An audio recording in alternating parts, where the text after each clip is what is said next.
Nintendo has announced a new OLED Switch, which has a sleeker design and of course a new OLED screen. So I'm Adiodo Gamer, and today I'm going to be talking you through what's going to happen with this new Nintendo Switch. So the first change is pretty obvious, and that is that the new Switch is going to have an OLED screen, which means organic LED. An organic LED screen can basically get darker colors and more vibrant colors, so it'll pop a lot more on your screen.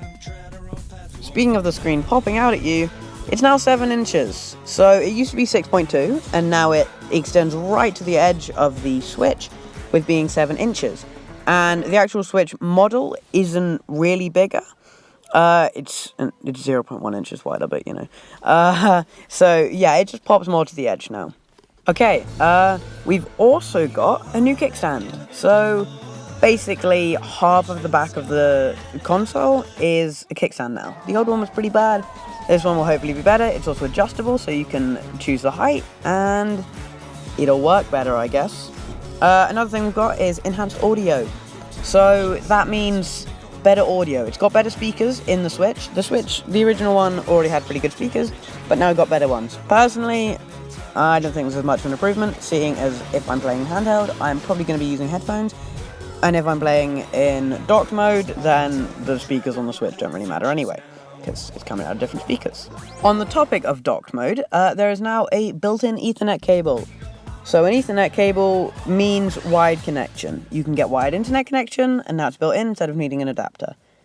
I don't use it anyway. You might. I don't know, it's just easier now. There's also a new design. It seems a lot sleeker, and that's pretty good. And that is pretty much everything they said in the trailer, and now here's a bunch of more technical stuff that wasn't said in the trailer. Okay, so on the more technical side of things, it's 0.1 inches wider, as I mentioned before.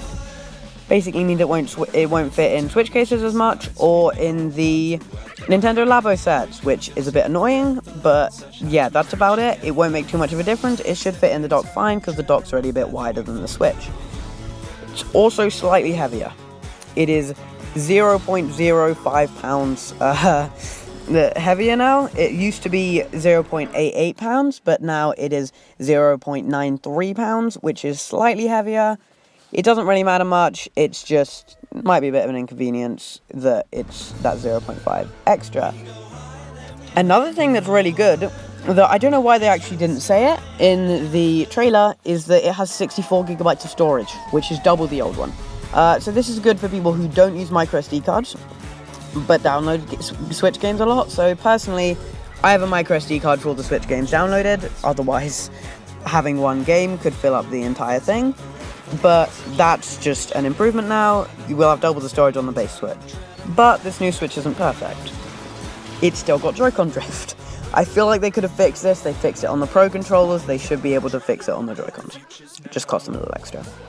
Speaking of costs, it's going to be £350. That is £50 extra, which is the price of a AAA game.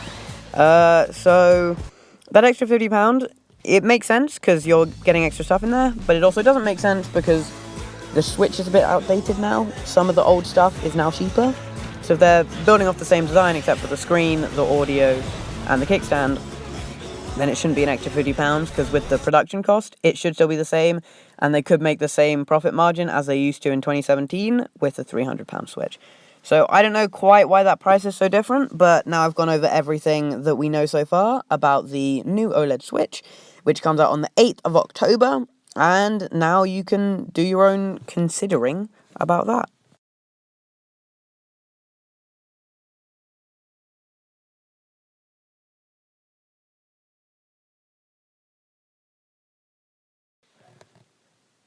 Okay, so the first change is pretty obvious, and that is that it will have an OLED screen, which means organic LED. So the first change is pretty obvious, and that's that it's going to have an organic